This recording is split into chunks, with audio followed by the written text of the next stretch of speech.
Hey guys, what's up? Welcome to MLBB Academy, where we've got a brand new hero, Lukas, plus a quick breakdown on the latest adjustments to heroes and items. Let's go! Alright, first we've got the new hero, Lukas, a physical fighter that can transform into a sacred beast. First skill, Flash Combo. This is a versatile skill offering 3 different versions based on your vigor stacks, which you build up through basic attacks. When the skill is used without a vigor stack, it will deal damage in a target area.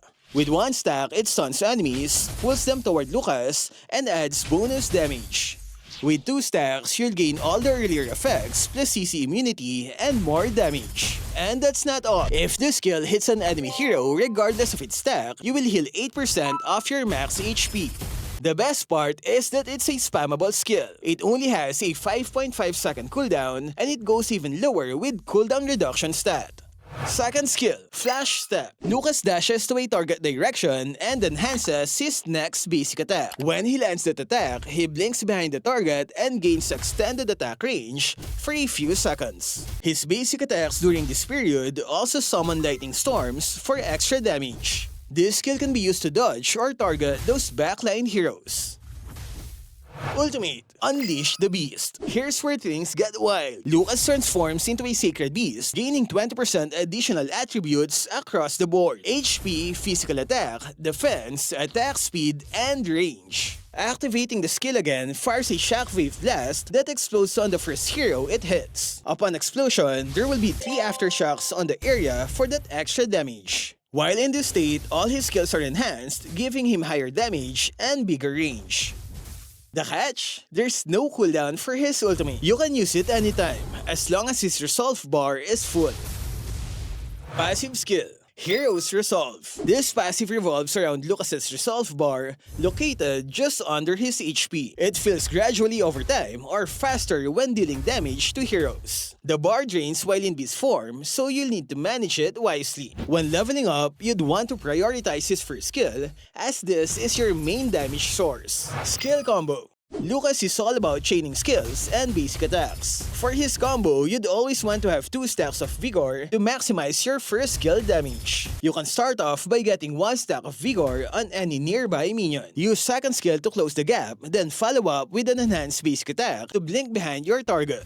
By now, you'll have 2 Vigor stacks, perfect for unleashing his first skill to stun and damage your opponent. Follow up with a few basic attacks because remember, his second skill deals extra damage when doing basic attacks. Use his ultimate whenever you think you're at a disadvantage for that sweet 20% extra stats. Not only do you hit harder, but your defense also goes up while in this state. And if the enemy tries to run away from your beast transformation, you can secure the kill by unleashing your Shockwave Blast.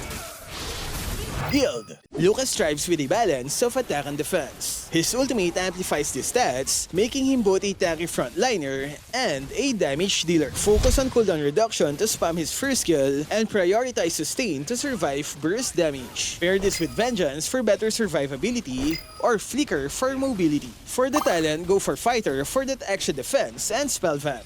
Laning phase. In the laning phase, you will be surprised how strong his first skill is, especially when used at full stacks. Just when the enemy thinks they have the upper hand, then comes your first skill.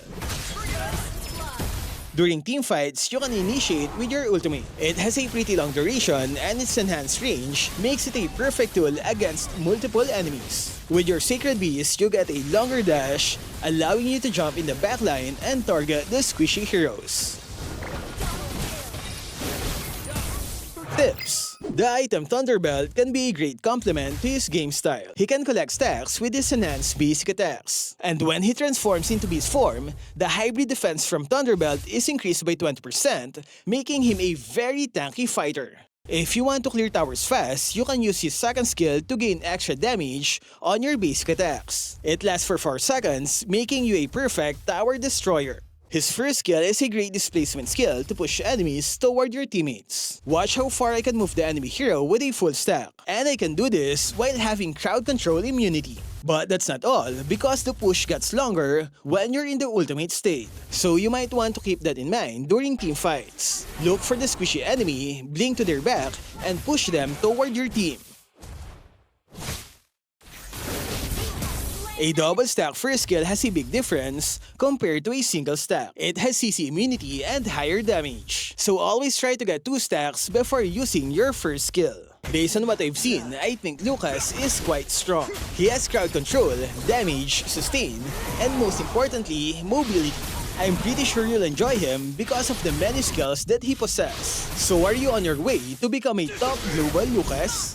Now let's dive into the latest patch. While many heroes were impacted, the spotlight is clearly on attack speed fighters. The developers recognized a long-standing issue with these heroes. They've been overly dependent on basic attacks, leaving them vulnerable in the early game and restricted to a single role, split pushing by the late game. To address this, several fighters have been optimized. These changes aim to boost their early game presence and make them more impactful in team fights, giving them a real chance to shine in every phase of the match.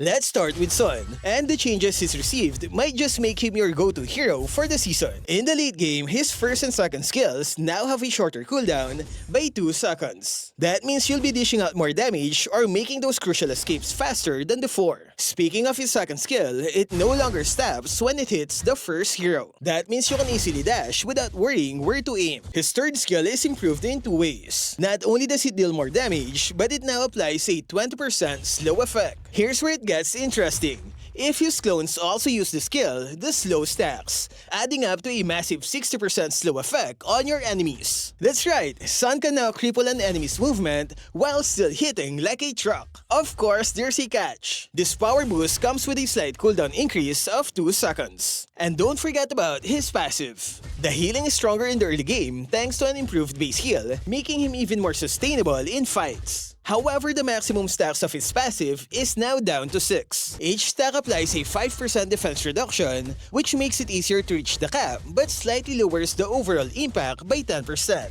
There are a few nerfs to keep things balanced. His clones from the ultimate now disappear faster, lasting 8 seconds instead of 12. On top of that, his HP stats and attack speed growth have been slightly reduced. So, what does this all mean? Sun is now more versatile, especially in the early game. The higher healing, added slow effects, and improved escape options make him a stronger laner and team player. If you haven't tried yet, now's a good time. Now let's move on to Argus, and he's got some big adjustments. His ultimate still grants him that immunity, but here's the exciting part. The duration of the skill extends if he takes fatal damage. Watch this, if you're not taking deadly hits, the ultimate might only last 4 seconds. But when you do, the duration gets stretched, giving you even more time to wreak havoc on your enemies. This means you don't have to wait the last second to activate it anymore. You can use it earlier knowing the skill will adapt based on the damage you take. Of course, there's a trade-off. The cooldown for his ultimate is now longer, but here's the silver lining. If you don't take fatal damage, the cooldown is reduced by half. And there's more. When Argus activates his ultimate, he now deals damage to enemies around him, making it perfect for team fights and creating opportunities to turn the tide of battle. His passive also got some adjustments. While healing is reduced by 50 points, you'll now gain more malice energy for every critical strike you land. That means building critical items is now a must for Argus. Additionally, the passive's base damage has been increased by 30 points, giving him more punch in the early game. One of the most exciting changes is to his second skill. It now grants a full energy bar which you can store for your next basic attack. This allows Argus to unleash 2 enhanced basic attacks back to back. Here's an example.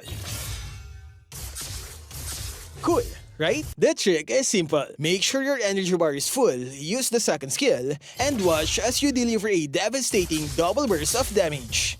If you're looking for a fresh experience, Argus might be your guy. He's no longer just about his ultimate. He can now dish out serious damage with his improved abilities. The early game boost from his passive, the added burst potential, and the extra damage on his ultimate make him an exciting pick this season. Zilong is up next, and he deals extra damage when the enemy's HP is below 50%, and that extra damage applies to his basic attack and skills. This damage can add up pretty fast because of his high attack speed. But that's not all, because his passive heal is now higher by 20 points. To balance, they had to lower the attack speed buff on his ultimate. But don't worry, we've got the new effect on Rose Gold Meteor, which we'll talk about later. Now let's talk about Alus, the attack speed fighter who just got a ton of changes to his kit. First up, his passive now maxes out at 3 stacks instead of 4. However, the penetration and movement speed buff from the passive have been removed. His second skill has become more versatile. It now slows enemies for 3 seconds, making it easier to stick to targets. There's also a new HP-based damage feature when used with a fully stacked passive, giving Alus a better chance against tanky opponents. On top of that, he can now heal when hitting minions, something that wasn't possible before. As for his ultimate, it now grants a fixed 50 bonus damage to his basic attacks right from level 1. In the old version, you had to wait for a fully stacked passive to unlock that extra damage. In short, Alus now has HP-based damage for better scaling against tanks, a slow effect to catch slippery enemies, faster stacking, making his kit more efficient, and an extra heal on minions, improving his sustain in fights. These changes make him a stronger and more reliable option for both early and late game skirmishes. Now let's move on to Rose Gold Meteor because this item will also affect those attack speed fighters. If we compare the old stats, we can see that it now gives 20% attack speed. It also comes with a new passive and it works like this. For every 1% lifesteal you have, you will gain 1 hybrid defense. Let's say you have a total of 30% lifesteal. With the new unique passive, you gain 30 hybrid defense. Simple, right? Who needs defense items when you have Rose Gold Meteor? Just add lifesteal and boom! Higher defense just like that. This is perfect for those who can't sacrifice an item slot for defense because their damage output will go down. Example is Zilong who needs to build these critical items. With the new Rose Gold Meteor, he not only gains attack speed and lifesteal, but also hybrid defense. However, there are some limitations to the item. The maximum defense you can gain is capped at 50 points. So if you have 60% lifesteal, you will only get 50 hybrid defense. Another limitation is that the effect is held for non-fighter heroes. That means marksmen will only get half of the hybrid defense if they use this item. So as you can see, it greatly benefits those attack speed fighters. No stat is wasted when they use this item. Now to balance the new passive of Rose Gold Meteor, the devs had to adjust the other items' lifesteal stats. Has Claws gets a minus 5% lifesteal, but in exchange, it received a plus 10 physical attack. Demon Hunter Sword gets a fixed 8% lifesteal, but its lifesteal stack is lowered by 1%. And those are the updates for the attack speed fighters. Moving on, let's check the rest of the patch. First is the buff on Carry, where her ultimate's basic attack received an extra 40 base damage. That's a big one because her ultimate releases 2 basic attacks when activated. With this buff, she can probably add a couple of defense items, and her damage will still hurt. Next on our list is the buff on Lancelot. They've increased the base damage of his second skill, while slightly lowering its attack scaling. This should improve his early game damage, especially when clearing the jungle camps, as well as those early gank attempts. Next is the buff on Irritant. Her ultimate's basic attack now has a higher base damage in the mid to late game. That means she doesn't have to farm the entire game to deal decent damage. Next, we have the buff on Diron. His passive will now heal based on the 8% of his maximum HP. The developer said they aim to make him more of a sustained fighter, allowing him to last longer in team fights. With this ability, he should be fit to use defense items with high HP. Next is the buff on Harriet. The developers increased his basic attack range, but in exchange, the dash distance is slightly shortened. This adjustment was made to make his combos smoother. But that's not all, because his dash is now faster. Can you feel the difference? I think this is a big one on Harriet, allowing slow hand players like me to perform his combo. Next is the buff on Cece's basic attack range. Here's the comparison of her range.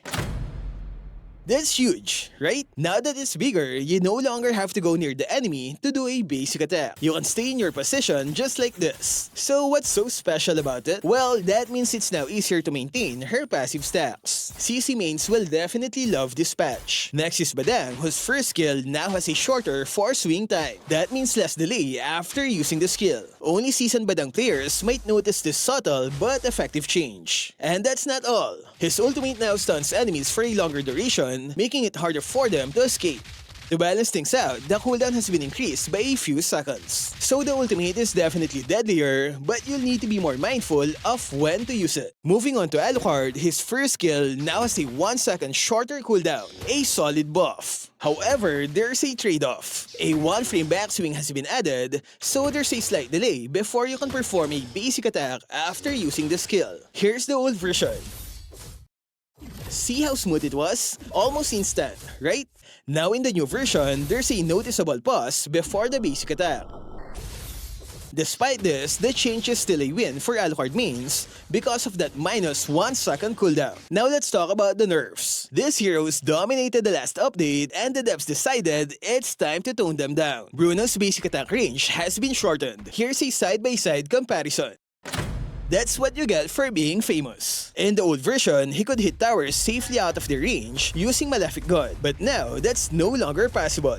Fanny's mobility was off the charts, so they've reduced her energy regen by 1 per second. This tweak forces players to think carefully about their cables and overall energy management. Can she finally move out of the ban section? For Sicilian, his late game damage takes a hit. The first skill gets a nerf of 10 to 20% magic scaling, meaning you'll need to work harder on stacking if you want to maintain high damage output in the late game. Next, let's talk about the Malefic Gun item. The bonus basic attack range has been reduced from 15 to 12%, and the movement buff duration is now shorter. This was probably expected given how dominant marksmen have been lately.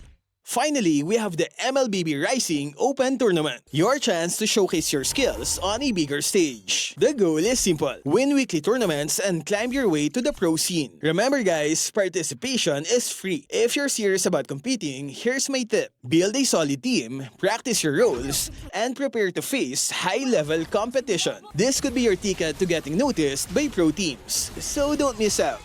With this update, we're likely to see some big shifts in the hero meta. Harit, Irrital, Dirot, and CC received solid buffs that could make them much more popular in ranked games. Their adjustments might just push them into the spotlight for players looking to try something new. On the other hand, heroes who were already strong before the patch, like Granger, Hild, and Hayabusa, haven't been touched. That means they'll likely remain top-tier picks for players who want consistency. But what really has me excited are the attack speed fighters. These heroes could be on the verge of a breakout moment. With the introduction of the new Rose Gold Meteor, will players finally tap into their hidden potential? Or will their unique playstyle keep them in the shadows, overlooked, and underplayed? Only time and a few intense ranked matches will tell. And that's it for this patch update. Make sure to check the MLBB Academy section to stay ahead of the game. As always, stay safe, and thank you for watching.